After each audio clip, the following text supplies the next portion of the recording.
Hello friends, আবারও নতুন একটা ব্লগে আমার সকল বন্ধুদের আমি স্বাগত জানাচ্ছি। অনেক দিন পর আজকে আবার আমি আমার ব্লগে আপনাদের সামনাসামনি আর কি কথা বলছি।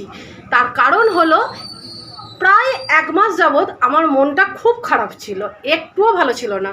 তার কারণ হলো দেখবেন বাড়িতে যদি কোনো সদস্য মানে কারোর বাড়িতেই কোনো সদস্য যদি ভালো না থাকে, তার যদি শরীর খারাপ হয় বা সে যদি কোনো অসুবিধায় থাকে, তাহলে দেখবেন বাড়ির কারুর মানে অন্য বাকি যারা আছে মেম্বাররা, তাদের কারুর দেখবেন মন ভালো থাকে না।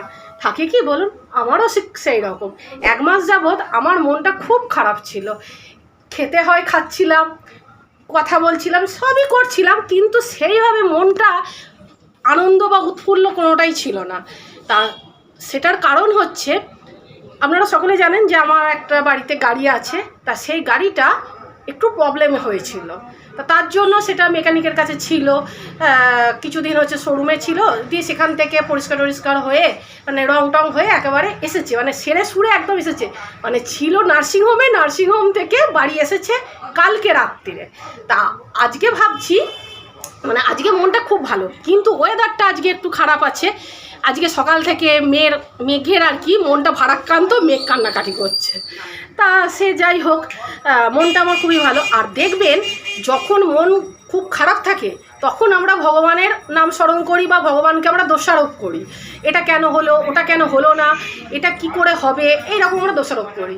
এ দেখুন আমার সোনামাও রেডি হয়ে গেছে। আর যখন ভালো সময় আসে আমি তখনও ভগবানকে স্মরণ করি যে তুমি ছিলে বলে আজ আমি খারাপ সময়টাকে অতিক্রান্ত করতে পেরেছি বা অতিক্রম করতে পেরেছি। তা সেই রকমই আজকে আমি দেখুন সকালবেলা দৈনন্দিন যেমন কাজকর্ম থাকে আমার বাড়িতে, সেই সব কাজকর্ম সেরে সুরে নিয়ে আমি এরকম একটা সুন্দর কাপড় পরে নিয়েছি। সোনামা এরকম সুন্দর একটা ড্রেস পরে নিয়েছে, আর যাচ্ছি মায়ের মন্দিরে পুজো দিতে।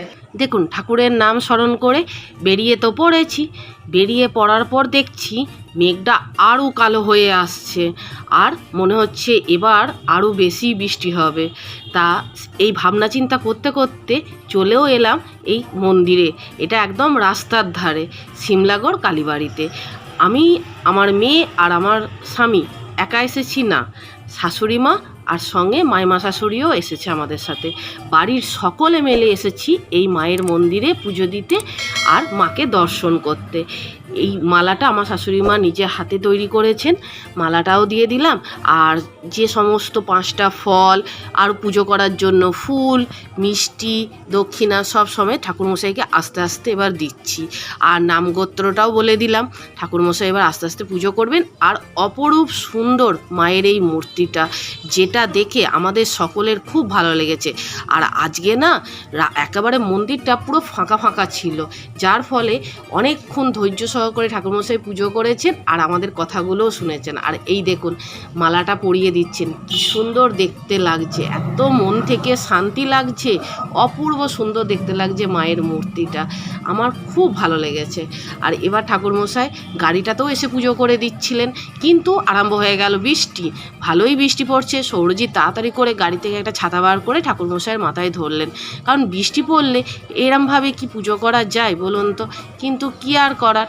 তারপরে ঠাকুরমশাই ভেতরেও এসো গাড়ির ইঞ্জিনের এখানে, তারপরে সামনেটা সমস্ত কিছু পুজো করে দিয়েছিলেন, যেটা আমাদের খুব ভালো লেগেছে, আমরা খুব খুশি হয়েছি।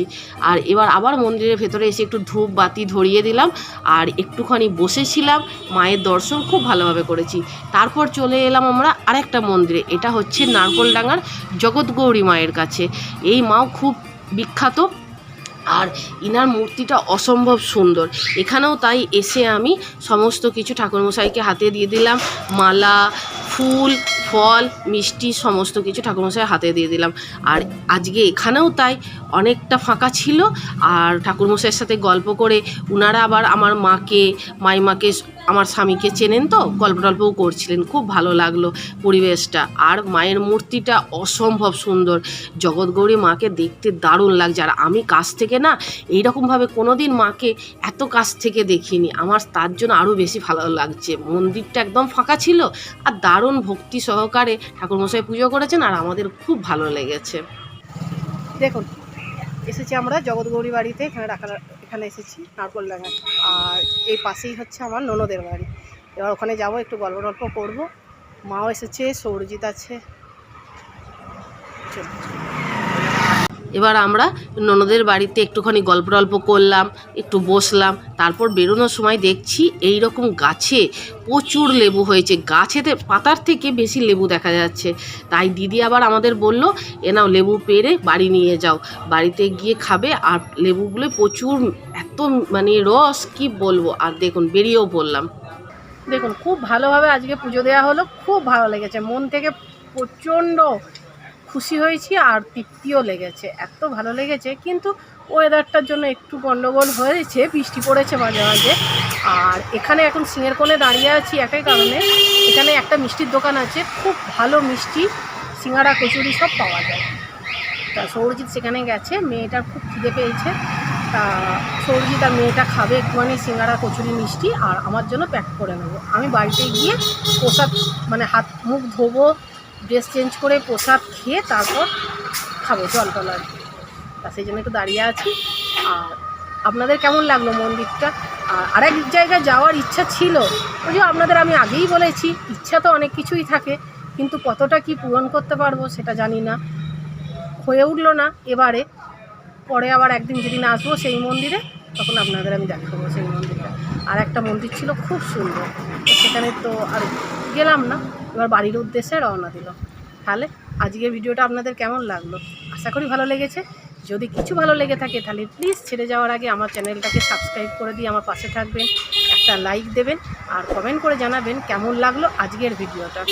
আর আপনারাও আমার সঙ্গে ঠাকুর দর্শন করলেন, কেমন লাগলো জানাবেন। আজ এ পর্যন্তই, টাটা।